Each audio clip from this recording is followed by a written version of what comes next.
There's this common conversation that happens between kids and their parents. It's September, the leaves are falling, and every kid in the universe is excited about one thing: Friday night football. The teenager finishes dinner at home and is already halfway out the door when he turns around and shouts, "Mom, I'm going to my Young Life leader's house after the game." Not so fast, mister. Explaining Young Life isn't easy. The only thing harder than explaining Young Life is explaining Young Life to worried parents. How worried? Kitchen table conversation worried.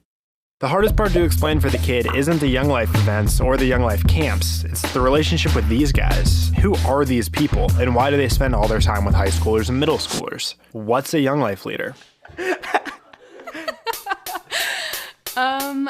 It's Monday. The leader is supposed to get up at 5:45 a.m. They end up getting up at 5:54, so no time to shower. They need to be at a school that they didn't graduate from in 20 minutes to pass out donuts. Luckily, they can drive to this school in their sleep because they've spent every Monday for months doing the same exact thing, which is why they threw away the donut holes and started using the whole thing, no pun intended. Even though no one wanted donuts and they burned through half a tank of gas, they consider the morning a success. Another quarter tank of gas later, and they are home just on time for their 8 a.m. psychology lecture. Yeah, psychology lecture. College isn't going to finish itself. Classes drag, but once they're finished, it's back up to the school that they didn't graduate from. It's Campaigners tonight, which is pretty much just a Bible study for people that wouldn't usually come to one. Moms are happy everywhere that their child's NIV is no longer collecting dust. Campaigners is a place where people can be real. It's a place where people are free to ask the questions that they've always been thinking and find out those answers. Right before they sleep, they briefly recall all the new names that they had learned that day at the school that they didn't graduate. All right, you get it. Tuesday. Sun rises. Tuesday is an almost identical day to Monday, minus the donuts and plus a basketball game. They see that student again. They laugh at one of your jokes. Let's go! On their way back home, they stop by the local sports bar and ask about fundraising opportunities. The leader needs to raise a lot of money and not a lot of time if they want all the students to go to Young Life Camp. What's Young Life Camp? It's the best week of your life, but we really don't have time to talk about that right now. Wednesday.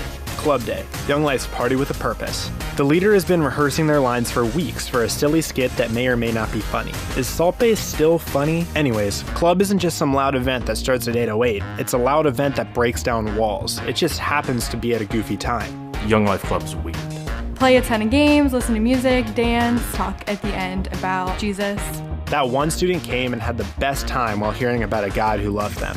No, seriously, is Salt Bae still funny, or have we moved on? Fast forward to the weekend. No one wants to see more lectures and car rides. We get it, you're in college, you do a lot of stuff. The leader has now spent a total of 5 hours and a tank and a half of gas of going to and from the school that they lead at. I fill up my gas tank every single time I'm in Finneytown.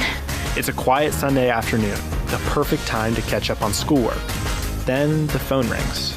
It's from an unknown number, which usually means don't pick up, but for some reason, they do. It's that student. They asked to get lunch. Suddenly, homework isn't important. I'm on my way. The donuts, the basketball games, they're good things. In fact, they're great, but they're meaningless if they don't lead to something bigger. This is the heartbeat of Young Life, and it always has been. The something doesn't have to be sensational. It doesn't have to be spectacle. It doesn't have to be club, campaigners, or even Young Life Camp. The walls are already down, the teenager is already won, and the stage is already set for something. It's this: to introduce teenagers to Jesus Christ and help them grow in their faith. It looks like this. It's not just because they care, but it's because they've been transformed by God's love and feel compelled to share that in the best way they know how.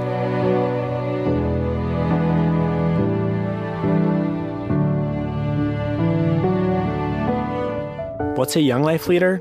They're people, just like you and I. But what does a Young Life leader do? They care. And it looks a lot like showing up, one day at a time.